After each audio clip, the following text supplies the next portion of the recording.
عن عبد الله بن عباس رضي الله عنهما قال إن رسول الله صلى الله عليه وسلم شرب لبنا فمضمض وقال إن له دسما متفق عليه. دیکھیں کل یہ بات میں آپ کو بتا چکا ہوں، جن چیزوں میں چکناہٹ اور رسومت نہیں ہے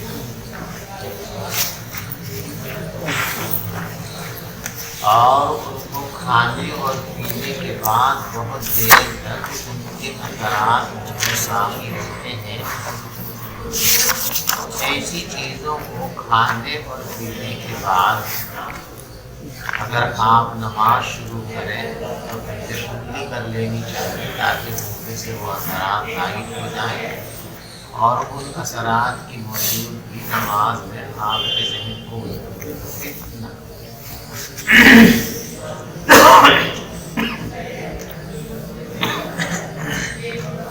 یہی بات حضور پاک صلی اللہ علیہ وسلم نے اس باب اس حدیث میں ارشاد فرمائی ہے۔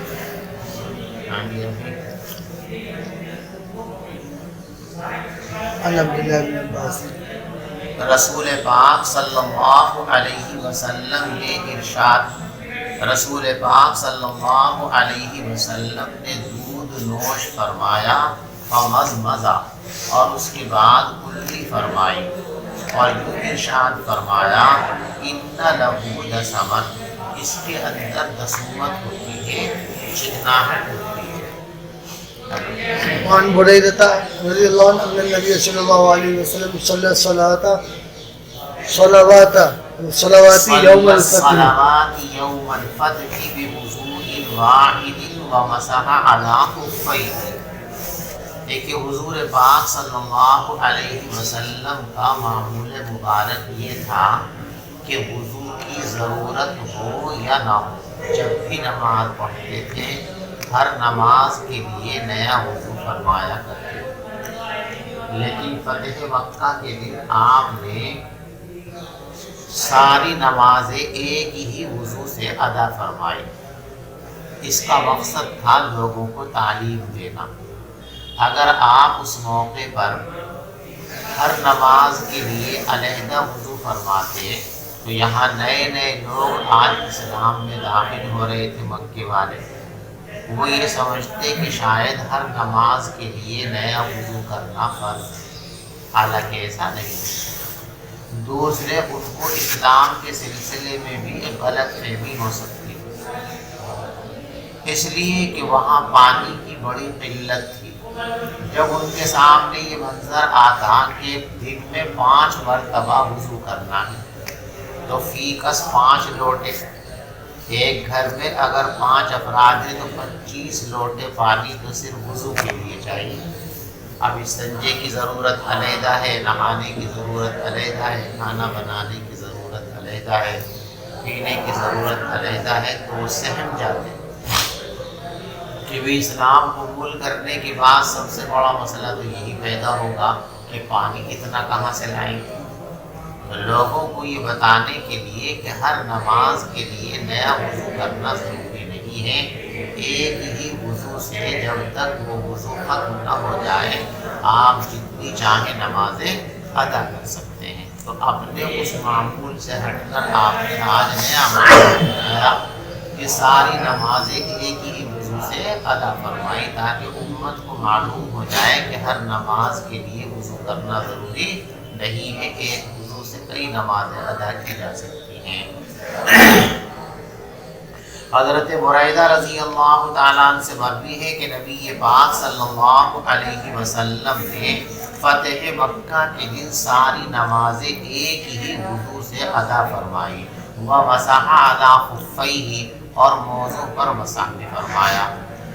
تو حضرت عمر فاروق رضی اللہ تعالیٰ عنہ نے آپ سے عرض کیا لقد صنعت اليوم شیئا لم تکن تصنعه، آج آپ نے ایسا عمل کیا ہے جو آپ ہمیشہ نہیں کرتے۔ فقال حمدا صنعته یا عمر، اے عمر آج میں نے جان بوجھ کر ایسا کیا ہے، یعنی بھول میں نہیں کیا، بالقصد ایسا کیا ہے تاکہ لوگوں کو مسئلے کی حقیقت معلوم ہو جائے۔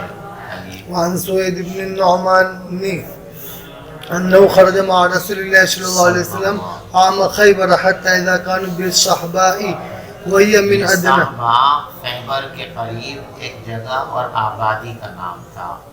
سوید بن نعمان فرماتے ہیں کہ وہ رسول پاک صلی اللہ علیہ وسلم کے ساتھ خیبر کے موقع پر مدینے سے نکلے حتیٰ اذا قاموا بالصحبا، یہاں تک کہ جب یہ لوگ صحبا نامی جگہ پہنچے، وہی ادنا من خیبر، اور یہ صحبا خیبر کی بہت نزدیک ایک جگہ ہے. صلی العصر، تو حضرت نے عصر کی نماز ادا فرمائی. ثم دعا بلالا ثم دعا بالازمان، پھر حضرت نے ناشتہ طلب فرمایا، عصرانہ طلب فرمایا. فلم یؤت الا بالسبیع، تو آپ کے سامنے ستو کے سوا کچھ پیش نہیں کیا گیا، یعنی ستو کے سوا کوئی چیز کھانے کی میسر اس وقت نہیں تھی لوگوں کے پاس اس سفر میں. فامر به، آپ نے اس کو پانی میں ملانے کا حکم دیا. فسری به، اس کو پانی میں ملایا گیا. فاکل رسول اللہ، پیغمبر علیہ السلام نے اس کو تناول فرمایا. واکلنا، اور ہم نے بھی کھا لیا. ثم قام الی المغرب، پھر آپ مغرب کی نماز پڑھنے کے لیے کھڑے ہو گئے. فمزمزا، اور آپ نے کلی فرمائی، ہم نے بھی کلی فرمائی. ثم صلی، پھر آپ نے وضو فرمایا. ولم یتوضا، اور آپ نے وضو نہیں فرمایا کیونکہ وضو آپ کا پہلے سے تھا. مسئلہ معلوم ہو گیا کہ کھانے اور پینے سے وضو نہیں ٹوٹتا ہے. دوسرا مسئلہ یہ بھی معلوم ہو گیا کہ کھانے اور پینے کی جن چیزوں کا ذائقہ یا اجزاء منہ میں لگے رہ جائیں تو نماز پڑھنے سے پہلے کلی کر کے ان کو صاف کر لینا چاہیے تاکہ نماز کے اندر انتشار پیدا نہ ہو. چلیے. الفصل الثاني عن أبي هريرة رضي الله عنه قال قال رسول الله صلى الله عليه وسلم لا وضوء إلا من صوت أو ريح رواه أحمد الترمذي. دیکھیے آواز اور بو یہ صرف علامت کے طور پر کہا گیا ہے. مراد حدیث کی یہ ہے کہ جب تک خروج ریح کا تیقن نہ ہو تب تک وضو نہیں ٹوٹے گا. یعنی پیچھے حدیث گزری نہ ہو کل کے سبق میں کہ آدمی کو کچھ پیٹ میں محسوس ہوا تو ٹوٹا. فرمایا جب تک جو ہے یقین نہ ہو جائے. اور عموماً ریح خارج ہونے کا پتہ یا تو آواز سے چلتا ہے یا بدبو سے چلتا ہے. تو یہ دو چیزیں بطور علامت بیان کیے، ان میں انحصار نہیں ہے بلکہ مقصود کیا ہے کہ اگر کسی آدمی کو ہوا کا دباؤ ہے، اب پتہ نہیں ہوا خارج ہوئی کہ نہیں ہوئی، تو صرف احتمال کی بنیاد پر کے ساتھ ہو سکتا ہو گئی ہو، جیسے وہ نہیں ٹوٹے گا. جب بالکل پختہ یقین ہو جائے کہ ہوا نکلی ہے تو وہ ٹوٹ گیا. لا وضو لازم نہیں ہوتا مگر آواز کی صورت میں یا بدبو آ جانے کی صورت میں. رواہ احمد والترمذی. وعن علي رضي الله عنه قال سألت النبي صلى الله عليه وسلم من المذي فقال من المذي الوضوء ومن المنی الغسل. حضرت علی فرماتے ہیں کہ میں نے رسول پاک صلی اللہ علیہ وسلم سے مذی کا حکم دریافت کیا تو آپ نے ارشاد فرما من المذی الوضو، مذی سے وضو لازم ہوتا ہے. ومن المنی الغسل، اور منی نکلنے سے غسل فرض ہو جاتا ہے. رواہ الترمذی. دیکھو یہاں یہ ہے کہ مذی کا مسئلہ حضرت علی رضی اللہ تعالیٰ نے براہ راست نبی پاک صلی اللہ علیہ وسلم سے دریافت کیا. اور کل کے سبق میں آپ نے یہ حدیث پڑھی کہ حضرت مقداد رضی اللہ تعالیٰ سے عرض کیا تھا. اور ایک صحابی کا اور بھی ذکر آتا حدیثوں کے اندر کہ حضرت علی نے ان سے فرمایا اور انہوں نے حضرت سے پوچھا. تو تین روایتیں ہوگی جو تینوں مختلف معنی پر دلالت کرتی ہیں. تطبیق کی صورت یہ ہے کہ پہلے حضرت نے حضرت مقداد سے کہا بھائی آپ ذرا یہ مسئلہ پوچھ لینا. وہ مشغولیت کی وجہ سے ذہن میں نہیں رہا ہو. دوسرے صاحب سے کہا اتفاق سے انہوں نے بھی کوئی اہمیت دی کہ ٹھیک ہے پوچھ لیں، اس لیے کہ اپنے مسئلے کی آدمی کو زیادہ فکر نہیں ہوتی. اب جب دونوں کی طرف سے ابھی جواب نہیں آیا تو چونکہ مسئلہ شریعت کا ہے، نماز کے ہونے اور نہ ہونے کا ہے، تو حضرت نے شرم کو بالائے طاق رکھ کر خود ہی جا کر کے پوچھ لیا. اور پھر ان لوگوں کو وقت ملا تو انہوں نے بھی جا کے پوچھ لیا. اس لیے روایتوں کے اندر تینوں کے پوچھنے کا تذکرہ ہے، یعنی باری باری تینوں حضرات نے پوچھا. حضرت مقداد نے بھی پوچھا، ایک اور صحابی کا نام آتا انہوں نے بھی پوچھا، اور انتظار کر کے حضرت نے بھی دریافت کر لیا تھا. اس روایت کو اسی کو بیان کیا گیا. وعنه قال قال رسول الله صلى الله عليه وسلم مفتاح الصلاة الطهور وتحريمها التكبير وتحليلها التسليم. رواه ابو داود الترمذي والدارمي. نبی پاک صلی اللہ علیہ وسلم نے ارشاد فرمایا کہ نماز کی کنجی پاکی ہے. جب تک پاکی حاصل نہیں ہوگی حدث اصغر سے بھی اور حدث اکبر سے بھی، تب تک آدمی کے لیے نماز پڑھنے کی گنجائش نہیں ہوگی. وَتَحْرِيمُهَا التَّكْبِيرُ، اور نماز کا تحریمہ تکبیر ہے. یعنی جو چیزیں نماز کے اندر شرعاً ممنوع ہیں، ان ممنوعات کی ابتدا کب ہوتی ہے، ان کا نفاذ کب ہوتا ہے؟ اللہ اکبر کے دیا. یعنی نماز کے جو ارکان ہیں، نماز کے جو افعال ہیں، اور نماز میں انسان پر جو پابندیاں ہیں، وہ کب شروع ہوتی ہیں؟ جب تک تکبیر تحریمہ نہیں کی کوئی پابندی نہیں ہے. کھا سکتا ہے، پی سکتا ہے، بول سکتا ہے، چل سکتا ہے، سب کچھ کر سکتا ہے. یہ بندشوں کا دور کب سے شروع ہوگا؟ یعنی گویا کہ نماز کا آغاز کس سے ہوتا ہے؟ تکبیر تحریم کا مطلب وہ عام زبان میں سمجھے نماز کا آغاز. اور نماز کا آغاز اللہ اکبر کہنا ہے. وَتَحْلِيلُهَا، تحلیل کے لئے حلال بنانا، یعنی جو چیزیں پابندیوں کے زمرے میں آ گئی تھی اب اس پر پابندی کب ہٹے گی؟ سلام کے بعد. تو سلام کب پھرے گا؟ جب نماز ختم کرنی ہے. تو آپ اس کو اختتام بھی کہہ سکتے ہیں عرفی معنی میں، یعنی یوں بھی اس کا عرفی ترجمہ کر سکتے ہیں کہ نماز کی ابتدا اللہ اکبر کہنے سے ہوتی ہے، اور نماز کا اختتام السلام علیکم ورحمۃ اللہ کہنے سے ہوتا ہے. رواہ ابو داؤد والترمذی والدارمی ورواہ ابن ماجہ عنہ عن ابی سعید. وعن علي بن طلق رضي الله عنه قال قال رسول الله صلى الله عليه وسلم إذا فسى أحدكم فليتوضأ ولا تأتوا النساء في أعجازهن. رواه الترمذي وأبو داود. حضرت طلق ابن علی رضی اللہ تعالیٰ عنہ فرماتے ہیں کہ رسول پاک صلی اللہ علیہ وسلم نے ارشاد فرمایا اذا فسا احدکم، جب تم میں سے کوئی شخص بھی خارج کر دے تو اس کو وضو کرنا چاہیے، یعنی خروج ریح سے وضو ٹوٹ جاتا ہے. وَلَا تَأْتُوا النِّسَاءَ فِي أَعْجَازِهِنَّ، اور عورتوں کے پچھلے حصے میں صحبت مت کیا کرو. رواہ الترمذی و ابو داؤد. دیکھو اصل مسئلہ تو حضرت کو یہی بیان کرنا تھا وضو کا، لیکن جب آدمی بیان کرنے بیٹھتا ہے تو جو بات بیان کرتا ہے اس جیسی کوئی اور بات ذہن میں آ جاتی ہے تو اسے بیان کر دیتا ہے. اگرچہ اس وقت کا وہ موضوع نہیں ہوتا لیکن ذہن میں آ گیا، اور جو موضوع چلنا اس سے ملتی جلتی بات وہ ہے تو افادے عام کے لیے اس کو بھی بیان کر دیتا ہے.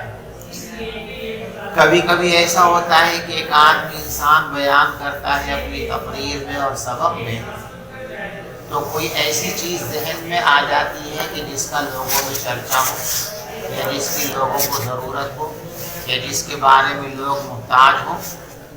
تو اگرچہ اس موضوع سے تعلق نہیں ہوتا لیکن برسبیل تذکرہ اس کو بھی بیان کر دیا جاتا ہے. تو یہاں بھی بظاہر اس مسئلے سے کوئی جوڑ نہیں ہے، لیکن الشیء یذکر بالشیء، بات میں سے بات نکلتی ہے تو دوسری باتیں بھی بیان کر دی جاتی ہیں. ایسی یہ بات حضرت نے یہاں بیان فرما دی. وعن معاوية بن أبي سفيان رضي الله عنه أن النبي صلى الله عليه وسلم قال إنما العينان وكاء السهي. دیکھو وکاء کہتے ہیں بندھن کو، کسی چیز کو باندھنے کے لیے جو چیز استعمال کرتے ہیں. فیتا کے بندھن جو ہوتا ہے اس کو عربی میں کیا کہتے ہیں؟ وکاء. یہ فرماتے ہیں کہ نیند جو ہے یہ اصل ناقض وضو نہیں، بلکہ نیند میں انسان کو غفلت ہو جاتی ہے اور اعضاء پر اس کی گرفت ختم ہو جاتی ہے. تو اسے سونے میں پتہ نہیں چلتا کہ اس کے پیچھے سے آگے سے کوئی چیز نکلی یا نہیں، تو ہو سکتا ہے نکل گئی ہو، تو سد باب کے لیے جو ہے نیند کو ناقض وضو قرار دے دیا گیا، اس لیے کہ نیند میں خروج ریح کا احتمال ہے۔ تو اب اس احتمال کو تیقن کے درجے میں رکھ کر یہ بات کہہ دی کہ بھی سو گیا تو وضو ہو گیا۔ اسی لیے جس سونے کے اندر اعضاء کی بندش ڈھیلی نہیں ہوتی ہے، اعضاء پر کنٹرول انسان کا ختم نہیں ہوتا ہے، اس سونے کو ناقض وضو قرار نہیں دیا گیا۔ وہی بات اس حدیث کے اندر آ رہی ہے، العینان وقاء السم، دونوں آنکھیں یہ سرین کا بندھن ہے، اور جب آنکھ سو جاتی ہے استطلق الوقاء، تو یہ بندھن ڈھیلا ہو جاتا ہے، یعنی خروج ریح ہو بھی جائے گی جیسے پتہ نہیں چلے گا۔ رواہ الدارمی۔ وعن علي رضي الله عنه قال قال رسول الله صلى الله عليه وسلم وقاء الصحيح أي العينان، سرین کی بندش اور بندھن دونوں آنکھیں ہیں، بس جو سو جائے اس کو وضو کرنا چاہیے۔ رواہ ابو داود۔ وقال الشیخ الامام مفتی السنہ رحمہ اللہ، اور مفتی السنہ رحمۃ اللہ علیہ ارشاد فرماتے ہیں، ھذا فی غیر القاعد، یہ حدیث کے سونے سے وضو ٹوٹ جاتا ہے، یہ اس شخص کے لیے ہے جو بیٹھا بیٹھا نہیں سو رہا، بیٹھے بیٹھے انسان کو نیند آ گئی، جیسے جھٹکا لگ گیا، تو اس سے اعضاء کی بندش ڈھیلی نہیں ہوتی ہے، لہذا اس سے وضو نہیں کرتا۔ تو کوئی بھی ایسی ہیئت جس ہیئت پر سونے کی وجہ سے بدن ڈھیلا نہیں پڑتا، اس ہیئت پر سو جانا ناقض وضو نہیں ہے، اور ایسی ہیئت پر سو جانا جس ہیئت پر سونے سے بدن ڈھیلے ہو جاتے ہیں، جسم پر گرفت کمزور پڑ جاتی ہے، اس حالت اور ہیئت پر سونا یہ ناقض وضو ہے، جو میں نے آپ کو بھی بتایا۔ ٹھیک ہے بھائی، یہ مسئلہ اس شخص کے لیے ہے جو بیٹھا ہوا نہیں سو رہا ہے، کیونکہ یہ تخصیص آپ نے کہاں سے کی ہے؟ لما صح، اس حدیث کی روشنی میں جو منقول ہے حضرت انس رضی اللہ تعالیٰ عنہ سے، فرماتے ہیں کان اصحاب النبی صلی اللہ علیہ وسلم ینتظرون العشاء، صحابہ کرام مسجد نبوی میں بیٹھ کر عشاء کی نماز کا انتظار کرتے رہتے تھے، یہاں تک کہ ان کے سروں کو جھٹکا لگ جاتا تھا، ان کے سر جھک جاتے تھے، یعنی ایسے بیٹھے نیند کا غلبہ ہوا، پھر اٹھ گئے، پھر بیٹھے، پھر اس طریقے سے، یعنی وہ سوتے رہتے تھے بیٹھے بیٹھے، لیکن نماز کے لیے وضو کا اعادہ نہیں فرماتے تھے۔ ثم یصلون ولا یتوضؤون، پھر وہ نماز پڑھ لیتے تھے ہی اور وضو کا اعادہ نہیں کرتے تھے۔ رواہ ابو داود والترمذی الا انہ ذکر فیہ ینامون بدل ینتظرون العشاء، ترمذی شریف کے اندر بھی روایت ہے، ابو داود شریف کے اندر بھی روایت ہے، دونوں روایتوں میں ایک لفظ کا فرق ہے، اسے بیان فرماتے ہیں۔ ابو داود شریف کی روایت میں تو یہ ینتظرون العشاء، صحابہ بیٹھے بیٹھے عشاء کا انتظار کرتے رہتے تھے، اور ترمذی شریف کی روایت میں ینتظرون کی بجائے ینامون ہے، ینامون حتی تخفق رؤوسهم، سوتے رہتے تھے یہاں تک کہ ان کے سر کو جھٹکے لگتے رہتے تھے۔ وعن ابن عباس رضي الله عنهما قال قال رسول الله صلى الله عليه وسلم ان الوضوء على من نام مضطجعا فانه اذا اس شخص پر لازم ہوتا ہے جو لیٹ کر سو جائے، لہذا جب اس لیے کہ جب لیٹ جاتا ہے تو اس کے مفاصل، اس کے جوڑ ڈھیلے پڑ جاتے ہیں۔ رواہ الترمذی و ابو داود۔ عن بصرة رضي الله عنها قالت بصرة رضي الله عنها قالت قال رسول الله صلى الله عليه وسلم اذا مس احدكم ذكره فليتوضا، رواه مالك واحمد وابو داود والترمذي والنسائي وابن ماجه کوئی والدارمي۔ آدمی اپنے عزم تناسل کو بغیر حاجت کے چھو لے، یعنی اس کے ہاتھ اور ذکر کے درمیان کوئی کپڑا وغیرہ نہ، ڈائریکٹ ہاتھ لگا دے، تو وضو ٹوٹ جاتا ہے یا نہیں ٹوٹ جاتا ہے؟ بعض حضرات جیسے شوافے ہیں وہ اس روایت کی روشنی میں اس بات کے قائل ہیں کہ اس سے وضو ٹوٹ جائے گا۔ احناف کے نزدیک ایسا کرنے سے وضو نہیں ٹوٹتا، اس لیے کہ حضور پاک صلی اللہ علیہ وسلم سے ایک صاحب نے یہ پوچھا تھا کہ حضرت عضو تناسل کو چھونے کی وجہ سے کیا وضو ٹوٹ جاتا ہے؟ فرمایا کہ وہ تو تمہارے بدن کا ایک حصہ ہے، ناک تمہارے بدن کا ایک حصہ ہے، اسے چھو لو تو وضو ٹوٹے گا، کان بدن کا ایک حصہ ہے، اسے چھو لو تو وضو ٹوٹے گا، ہاتھ بدن کا حصہ چھو لو تو وضو ٹوٹے گا۔ جب ان ساری چیزوں کو چھونے سے وضو نہیں ٹوٹتا تو وہ عضو بھی تو ایسی جسم کا ایک حصہ ہے، اس میں ایسی کیا بات ہے کہ اس کو چھونے سے وضو ٹوٹ جائے گا؟ فرمایا کہ وضو نہیں ٹوٹے گا۔ اس روایت کی بنیاد پر احناف کا مسلک یہ ہے کہ مس ذکر ناقض وضو نہیں ہے، اور شوافی کے یہاں اس روایت کی بنیاد پر مسئلہ یہ ہے کہ مس ذکر ناقض وضو ہے۔ بات سمجھے؟ جی۔ اللہ اکبر۔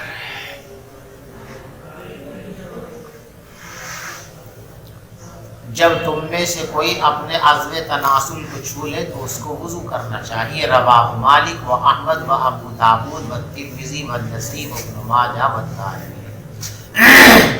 وعن طلق بن علي رضي الله عنه قال سئل رسول الله صلى الله عليه وسلم عن مس رجلی ذکرہ۔ حضرت طلق بن علی رضی اللہ تعالیٰ عنہ فرماتے ہیں کہ رسول پاک صلی اللہ علیہ وسلم سے اس مسئلے کو پوچھا گیا کہ کوئی آدمی اپنے عضو تناسل کو چھو لے وضو کرنے کے بعد تو کیا کرے؟ تو حضرت نے فرمایا وَهَلْ هُوَ إِلَّا بِذَاتُ مِنْهُ، عضو تناسل اس کے بدن ہی کا ایک حصہ ہے، تو بدن کو چھونے سے وضو تھوڑے ٹوٹتا ہے۔ رواہ ابو داود والترمذی والنسائی وروا ابن ماجہ نحوہ۔ دیکھو صاحب مصابیح رحمۃ اللہ علیہ یہ بھی مسلک شافعی ہے، تو پہلی روایت ان کے مسلک کے لیے مؤید ہے اور یہ دوسری روایت ان کے مسلک کے خلاف ہے، اس لیے انہوں نے اپنے مسلک کی ترجیح کے لیے اپنی تحقیق پیش فرمائی کہ میری تحقیق کے مطابق جو ہے یہ روایت جو طلق ابن علی کی ہے جس میں یہ بات بیان کی گئی ہے کہ مس ذکر سے وضو نہیں ٹوٹتا ہے، یہ حدیث منسوخ ہے، اور جس میں ٹوٹنے کا تذکرہ کیا گیا وہ ناسخ ہے، اور ظاہر بات ہے کہ عمل ناسخ پہ ہوتا ہے منسوخ پر نہیں ہوتا ہے، ٹھیک ہے۔ اور اس روایت کے منسوخ ہونے کے واسطے جو دلیل حضرت رحمۃ اللہ علیہ لائے ہیں وہ دلیل مضبوط نہیں ہے۔ ان کی دلیل یہ ہے کہ دیکھو عدم نقض کی جو روایت ہے اس کے راوی ہے طلق ابن علی، اور نقض کی جو روایت ہے اس کے راوی ہے حضرت ابو ہریرہ رضی اللہ تعالیٰ عنہ۔ طلق ابن علی اسلام پہلے لائے ہیں اور ابو ہریرہ رضی اللہ تعالیٰ اسلام بعد میں لائے ہیں، تو اب جب یہ بعد میں لائے ہیں تو گویا ان کی روایت بھی بعد کی ہے۔ ان کے استدلال کا خلاصہ یہ ہے کہ جس روایت کا راوی متقدم الاسلام ہے اس کی روایت متقدم ہے، اور جس روایت کے راوی متاخر الاسلام ہیں ان کی روایت متاخر ہے۔ لیکن یہ قاعدہ انتہائی کمزور قاعدہ ہے۔ سب سے زیادہ متقدم الاسلام کون ہے؟ حضرت ابو بکر صدیق رضی اللہ تعالیٰ، تو اب ان کی ساری روایتیں پہلی کہلائیں گی۔ آخر زمانے میں بھی حضور سے انہوں نے باتیں سنی، ان کو نقل کیا ہے۔ ہاں اگر تاریخ میں یہ بات ثابت ہو جاتی کہ حضرت طلق ابن علی رضی اللہ تعالیٰ حضور سے یہ روایت سن کر مدینہ چھوڑ کر چلے گئے تھے اور پھر وہ دوبارہ مدینہ نہیں آئے تھے، تو یہ قاعدہ چلتا کہ بھئی وہ تو پہلے زمانے میں ایک بات سن کر چلے گئے اور پھر حضور سے ملاقات کا موقع ان کو نہیں ملا۔ حضرت ابو ہریرہ بعد میں آئے، ان کو یہ بعد والی روایت ملی، تو اس صورت کے اندر ابو ہریرہ کی روایت مناسب مانا جا سکتا تھا، لیکن تاریخ میں ایسا کوئی ثبوت موجود نہیں ہے، لہذا محض راوی کے متقدم الاسلام ہونے کی بنیاد پر اس کی روایت کو متقدم ماننا یہ کوئی قاعدہ نہیں ہے۔